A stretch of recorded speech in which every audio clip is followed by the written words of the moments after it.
just like Diddy, Epstein didn't do nothing. He didn't do nothing. The camera opens on a quiet moment that feels almost too calm for what people are talking about online. No loud headlines in the background, no breaking news banner flashing across the screen, just a growing wave of questions that refuses to fade away. Because once again, the Epstein case has returned to the center of public conversation, and with it, a storm of speculation, rumors, and theories that spread faster than anyone can control. And in the middle of this storm, Candace Owens has stepped forward with commentary that has set social media on fire. The Epstein case has been officially closed, my friends. He actually didn't even have a client list that he used for blackmail. The DOJ may be releasing the list of Jeffrey Epstein's clients. Will that really happen? It's sitting on my desk right now to review. We have flight logs, we have information, names that will come out. But there's a general frustration with accountability. We take it halfway, we don't take it home. And I really believe that now with Cash and Pam, there will be accountability. Okay, so now what I'm gonna do is I'm gonna take out my little Men in Black tool, and just wipe your memory real quick. Phew, phew. She didn't say any of that. Phew. Sorry. The FBI looked at the circumstances surrounding the death of Jeffrey Epstein. According to the report, this systematic review revealed no incriminating client list. So what happened to the Epstein client list that the Attorney General said she had on her desk? Well, I think if you go back and look at what the Attorney General said in that interview, which was on your network on Fox News. I've got the quote. Go ahead. John Roberts said, DOJ may be releasing the list of Jeffrey Epstein's clients. Will that really happen? And she said, it's sitting on my desk right now to review. Yes, she was saying the entirety of all of the paperwork, all of the paper in relation to Jeffrey Epstein's crimes. That's what the Attorney General was referring to, and I'll let her speak for that. There you have it, you guys. That is transparency. That's transparency. I mean, I don't know what more you want from your government. Do you feel like they're laughing at us? I feel like they're laughing at us. We are definitely in clown world. I'm not a huge Elon Musk fan because I think he plays a role in the coming AI system of controlling global affairs. But he did nail it with this clown meme tweet. I will say that. We will release the Epstein list. We just need more time. The Epstein list is on my desk. There is no Epstein list. Interestingly enough, though, I was contacted by someone, a certain someone. For those of you who enjoyed my Brigitte series, Xavier Poussard has been working quite diligently over the last couple of years, not just on the story of Brigitte Macron and this weird ring that happens in France, but also that investigation brought him to Jeffrey Epstein. Because Jeffrey Epstein, as Ghislaine Maxwell, she was French as well, Mossad, and the investigation of Brigitte brought him to Jeffrey Epstein, and he said to me, Candace, would you want to do a series on Epstein? He asked me this about 2 months ago. And what I heard was, would you like to die?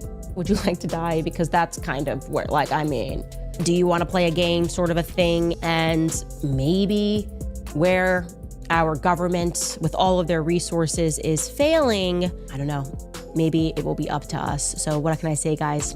Stay tuned. She didn't announce anything explosive in a dramatic way. There was no shocking evidence revealed on a table, no single moment of proof that changed everything overnight. Instead, she spoke about something far more unsettling to many people watching: a feeling, a shift, a silence in places where there used to be noise. And according to her perspective, that silence is not random. It means something. She described how certain corners of Hollywood and elite social circles seem unusually quiet lately. Public appearances feel more controlled. Interviews are more cautious. Even casual conversations in media spaces seem carefully measured, like everyone is aware that one wrong sentence could reopen something they would rather keep closed. But here's the twist in how people interpreted her words online. She didn't directly accuse anyone of wrongdoing. She didn't present evidence. Instead, she pointed toward the atmosphere itself, the cultural tension that has been building since the Epstein scandal resurfaced in public discussions. Still, the internet did what it always does. It filled in the blanks. He went out there and claimed there were tens of thousands of hours of tape.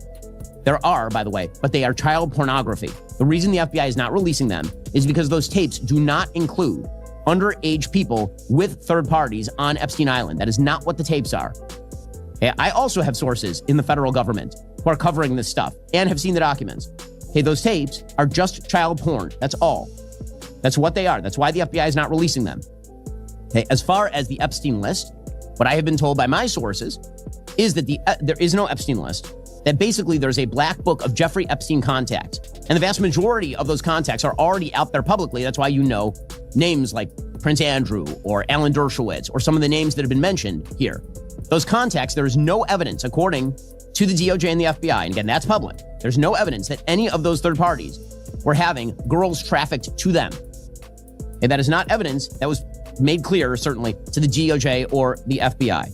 Here is Tucker then asserting that it was actually Mossad. Again, without evidence, not a shock. Of course, this is where Tucker was going. This has become the hot speculation on the internet, is without evidence. You say that Mossad was running Jeffrey Epstein. When I say without evidence, I mean without evidence. Naftali Bennett, the former Israeli prime minister, said, quote, "As a former Israeli prime minister, with the Mossad having reported directly to me, I say to you with 100% certainty, the accusation that Jeffrey Epstein somehow worked for Israel or the Mossad running a blackmail ring is categorically and totally false. This accusation is a lie being peddled by prominent online personalities such as Tucker Carlson, pretending they know things they don't." And in fact, I followed up with the former Prime Minister, Naftali Bennett, and what he told me is that Mossad has not been active in the United States or against the United States since the Jonathan Pollard scandal of 1987, when a U.S. Army contractor who's actually working for the Navy revealed classified information to the Israeli government. He was prosecuted by the United States government and ended up in prison. I didn't watch this whole almost clip. 30 This is years. hilarious. And so Israel since then has not spied on the United States with Mossad. Okay, guys. Well, there you have it. It's just, I don't know how he does it with a straight face. I just like, well, anyway, guys, there's millions of emails, but don't even it's like, Mossad hasn't been doing nothing. I know it seems weird because BB's like always here or whatever, and we seem to be doing their bidding everywhere. But the Mossad just like said in 9 days, they were like, I'm a chill. And they haven't done a single thing here at all. I know it might look that way. Miriam Adel said, she doesn't even know their name. She doesn't know who they are, actually. She's doing her thing and she's giving Trump $200 million, but it ain't got nothing to do with the Mossad. So I just wanted to bring you that stunning report from Ben Shapiro. Thank you for clarifying, Benjamin. What? 21 cars? What? They could have gave me a car. And those blanks turned into theories about celebrities, powerful figures, and hidden networks that people believe are now under more scrutiny than ever before. To understand why this moment feels so intense, you have to go back to the beginning of the public fascination with Jeffrey Epstein's world. Because this wasn't just another scandal that disappeared after a news cycle. It became something larger, something symbolic, a story that represents power, secrecy, and the uncomfortable question of who knew what and when. For years, Epstein was known in certain elite spaces as a wealthy financier with connections across politics, business, and entertainment. He moved in circles that most people could only read about: private jets, private islands, private events where powerful names were said to gather away from public attention. At first, much of this stayed in the background of media coverage, mentioned then quickly overshadowed by other news. But over time, the story grew heavier, legal cases emerged, investigations followed, and eventually Epstein's arrest and death turned the entire narrative into something the world could no longer ignore. After that point, the conversation changed forever. People were no longer just talking about one man. They were talking about the system around him, the connections, the social circles, the idea that powerful individuals could exist in environments far removed from public accountability. And that's where the speculation began to grow.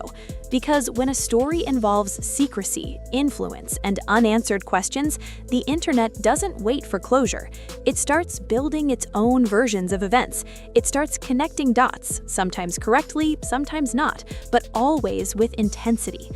Years passed, but the conversation never truly ended. It just went quiet for a while, like a fire that looks out but never fully dies. Emails drop, and Jeffrey Epstein, who worked on behalf of the Rothschilds, according to him, wrote that in an email, The Rothschilds, who credit themselves with having created which nation state? Oh, right, Israel.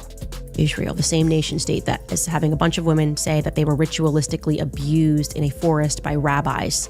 That's happening in the Knesset right now, that nation state, saying that they were 3-4 years old when this happened. He's saying, those are my bosses, the Rothschilds.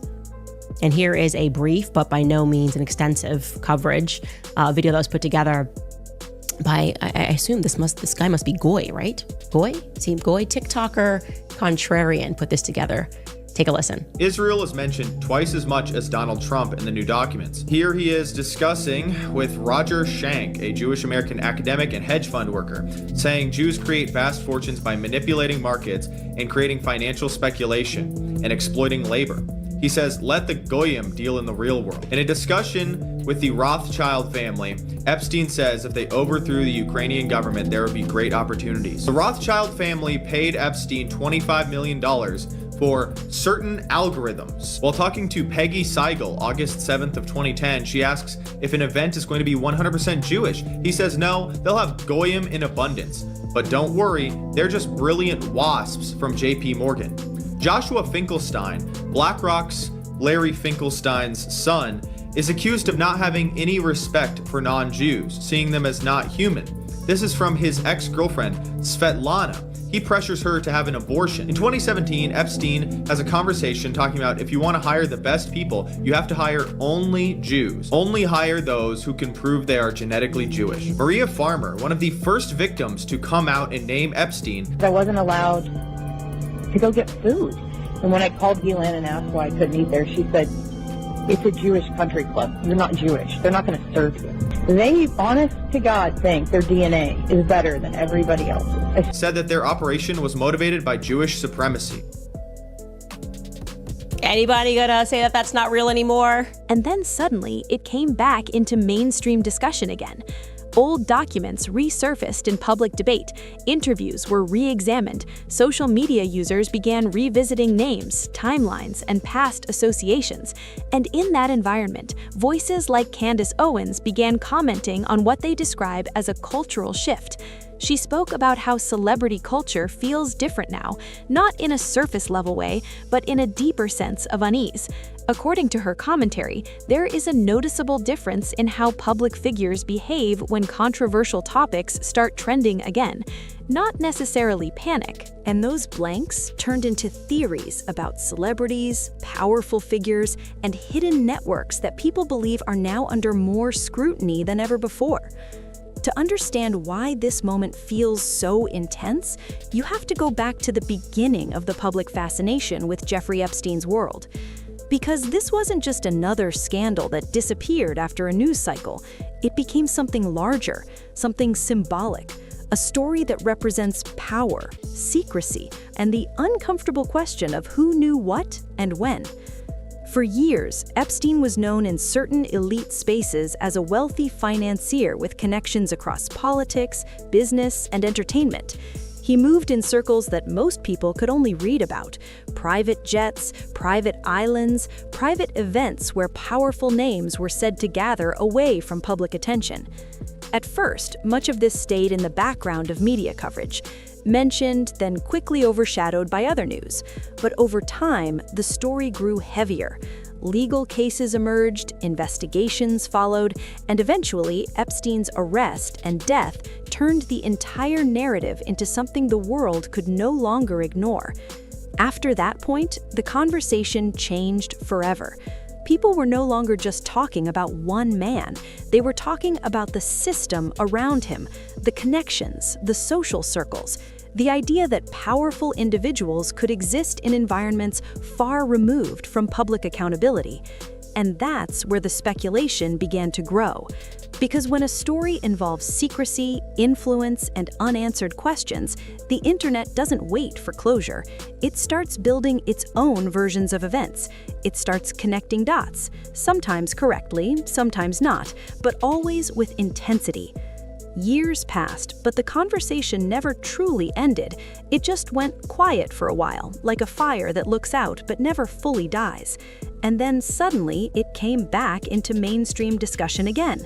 Old documents resurfaced in public debate, interviews were re-examined, social media users began revisiting names, timelines, and past associations, and in that environment, voices like Candace Owens began commenting on what they describe as a cultural shift. She spoke about how celebrity culture feels different now, not in a surface-level way, but in a deeper sense of unease. According to her commentary, there is a noticeable difference in how public figures behave when controversial topics start trending again. Not necessarily panic. I've got some news. Emmanuel Macron is gay. Why are you gay, Emmanuel Macron? When I said it, it was a conspiracy. Now these Epstein emails are getting released and people are looking up, and by people I mean the mainstream media. They're willing to accept that maybe I was telling the truth. He's also married to a dude, because he's gay, so that makes sense. But I guess we'll wait for the next email dump for the reliably dishonest press is prepared to admit that part too. And then this text chain that is happening, they are discussing Emmanuel Macron's boyfriend. It is Epstein, and I believe in other chats, he's talking with Steve Bannon, and this says, along with some other tidbits, I was shown a photo of Macron's boyfriend. Hypocrisy. There are more emails referencing the fact that Emmanuel Macron is gay. And I think the biggest clue is that he married a dude. But apparently now people are willing to accept that Emmanuel Macron is not a straight Catholic man by any stretch of an imagination. No, in fact, I know his trigger. His trigger is MK Ultra. And his trigger is anybody that discusses his wife, and there's something there, okay? Now that we are kind of graduating into the Epstein files as a society, you can start to separate that all of these facts from fiction and recognize that the media is out there to consistently lie and to protect the elites. They have money, they have power, they do not have the truth on their side. And many of these things that you may have thought were conspiracies, things that I grew up thinking were conspiracies, are so obviously not conspiracies at all. It's getting interesting, but we can put that as another thing that I was right about. Unfortunately, I don't want to be right about these things sometimes, but when it came to Emmanuel Macron, yeah, that's been pretty obvious. Any woman looks at Brigitte and just goes, nah, nope, something not right there. And once something goes viral, it takes on a life of its own, even if it started as speculation, even if it was never confirmed. And this is where the emotional tension really builds in her commentary, because while she speaks about public curiosity and accountability, she also acknowledges the human side of it all. The pressure of being in the public eye during moments of widespread speculation, the fear of being misinterpreted, the challenge of maintaining a public image when audiences are constantly searching for hidden meaning. But despite that, she maintains her central point that the cultural landscape has changed permanently. People no longer accept polished narratives at face value. They look deeper, they question more, and they connect information in ways that previous generations never could. As these ideas spread online, the phrase "celebrities on the run" began trending in different corners of the internet. But that phrase itself became controversial because it doesn't necessarily reflect reality in a literal sense. No verified reports confirm such claims. Instead, it reflects how audiences interpret silence, distance, and caution in a highly charged media environment. Still, emotionally, the phrase carries weight. It suggests fear. It suggests pressure. It suggests something hidden moving beneath the surface. And that emotional interpretation is often more powerful than factual clarity in viral spaces. Candace's broader message, however, circles back to something more grounded. She argues that society is entering a new era of transparency, whether institutions are ready for it or not, one where fame no longer guarantees protection from scrutiny, and where public narratives are shaped in real time by millions of voices instead of a few controlled outlets. But she also warns, indirectly, about the danger of going too far in speculation, because once assumptions become widespread belief, separating fact from interpretation becomes difficult. And in cases involving serious historical scandals like Epstein's, that line becomes even more sensitive. As the discussion continues online, emotions remain divided. Some viewers feel that questioning is necessary, that examining powerful networks is part of accountability. Others feel that the conversation often drifts into rumor, where names and implications spread without clear evidence. And that tension sits at the center of everything right now. Candace Owens' commentary doesn't provide final answers. It doesn't close the story. Instead, it reflects a moment in time where public trust, celebrity culture, and digital investigation all collide in unpredictable ways. And maybe that's why this topic refuses to disappear. Because it's not just about one case anymore. It's about how modern society processes power, secrecy, and influence, and how quickly silence can turn into speculation in a world that never stops watching. In the end, what remains is not a list of confirmed revelations or verified claims, but a growing awareness that the audience has changed. People are no longer passive viewers of celebrity culture. They are active participants in interpreting it. And whether that leads to clarity or confusion is still unfolding in real time. But one thing is certain, the conversation is far from over, and as this conversation keeps spreading across social media, it becomes clear that people are no longer just reacting to headlines anymore. They are reacting to patterns, emotions, and anything that even slightly feels like a clue. Every silence gets analyzed, every public absence gets questioned. Every carefully worded statement gets broken apart like it contains a hidden message. That's exactly why Candace Owens' commentary hit such a nerve, because she didn't present a single breaking proof moment. Instead, she pointed towards something less visible but more unsettling to audiences: the feeling that powerful circles behave differently when scrutiny increases. And once that idea is planted, it doesn't just stay in one place. It spreads, reshapes, and evolves with every retelling. Some viewers took her words as a warning about media perception. Others treated it like a hint that something larger is unfolding behind closed doors. And a third group saw it as another example of how quickly modern discussions can spiral from observation into assumption. But in all versions of the conversation, one thing remains the same: uncertainty. And uncertainty is what fuels this entire cycle, because when there are no clear answers, people start building their own. The internet becomes a place where speculation fills the gaps that official statements never address. Old interviews are replayed, past friendships are re-examined. Even the smallest detail from years ago can suddenly become relevant again in the eyes of online communities. And that's exactly why Candace Owens' commentary became even heavier. Not because of what is proven, but because of what is imagined. For celebrities and public figures, this kind of environment creates a very different kind of pressure. It's not just about responding to news anymore. It's about managing perception in a space where narratives can form without confirmation and spread faster than corrections ever could. Candace Owens' broader point, as interpreted by her viewers, circles around this transformation: the idea that fame used to act like a shield, but now operates more like a spotlight that never turns off. Every action is recorded, every silence is noticed, every connection is remembered, and whether someone is involved in controversy or not, the public lens no longer forgets easily. But here's the part that often gets lost in the noise: attention is not the same as truth, and speculation is not the same as evidence.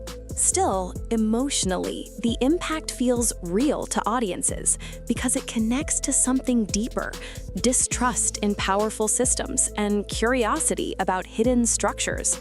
That emotional tension is what keeps this topic alive long after the original events have faded from daily headlines. And so the conversation continues, not in one direction, but in many. Some people demand transparency, others warned against jumping to conclusions. Some analyze everything frame by frame. Others step back and question why certain stories never seem to fully settle. And in the middle of all of it, voices like Candace Owens add fuel to a discussion that is already burning across platforms. But as the narrative expands, the line between observation and interpretation becomes harder to see. And that is where caution becomes important. Because once a public story becomes a blend of fact, theory, and emotional assumption, it stops being just news. It becomes a cultural phenomenon, something people don't just watch, but participate in, something they argue about, decode, and share, and sometimes something they misunderstand.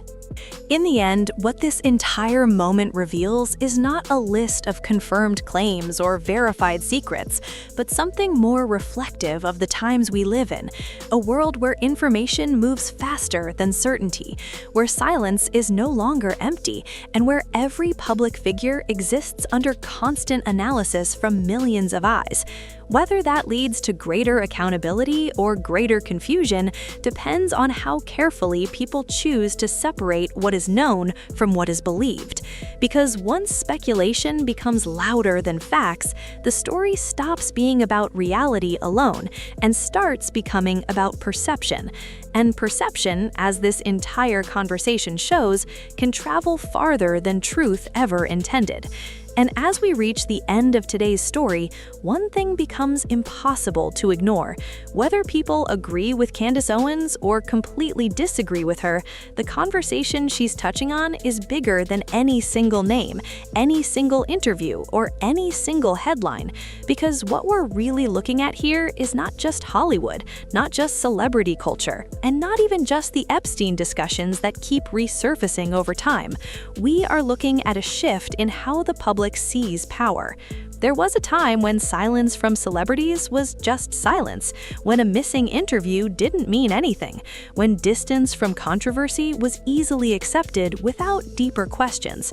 But today, in the world we live in now, every detail is amplified, every moment is analyzed, and every quiet space gets filled with speculation. And that's exactly why stories like this don't simply disappear anymore. They evolve, they spread, and they stay alive in the public mind far longer than anyone expects. Candace Owens' commentary, whether people interpret it as bold truth-telling or just opinionated analysis, has once again reminded audiences of something important. The way we consume information has changed forever. The way we react to silence has changed forever. And the way we question powerful systems has changed forever. But here's the part that really matters. In the middle of all the theories, all the debates, and all the viral discussions, we cannot forget the importance of facts, not assumptions, not interpretations, not social media narratives that grow with every repost, but verified, confirmed facts. Because once a conversation becomes emotionally charged, it becomes very easy to lose that line. And that is where responsibility comes in, not just for public figures, but for everyone watching, sharing, and reacting. It's okay to ask questions. It's okay to think critically. It's okay to be curious about powerful spaces and how they operate. But it's also important to stay grounded in what is real, especially when stories involve serious allegations or sensitive history. At the end of the day, truth does not need exaggeration to exist. It stands on its own. And as this topic continues to unfold online, one thing is certain. People will keep talking, keep debating, and keep searching for answers in places where clarity is often difficult to find. But maybe the most important takeaway is this. In a world full of noise, the real challenge is not just finding information, it's learning how to understand it, how to question it without distorting it, and how to stay aware without falling into assumption. Because once that balance is lost, the story stops being about truth and starts being about belief. And belief, once it spreads, is very hard to reverse. If you've made it this far into the video, thank you for watching and staying with the story until the end. Your support truly means a lot, and it helps keep these discussions going. If you enjoyed this breakdown, don't forget to hit the like button, because it really helps push this content to more viewers who are interested in these kinds of stories. And if you haven't already, make sure to subscribe to the channel for more deep dives, emotional storytelling, and breaking discussions on celebrity news, cultural shifts, and everything happening behind the headlines. Also, turn on the notification bell so you never miss an update when a new video drops. Drop your thoughts in the comments below, because this is one of those topics where everyone sees something a little differently. And as always, stay aware, stay curious, and I'll see you in the next one.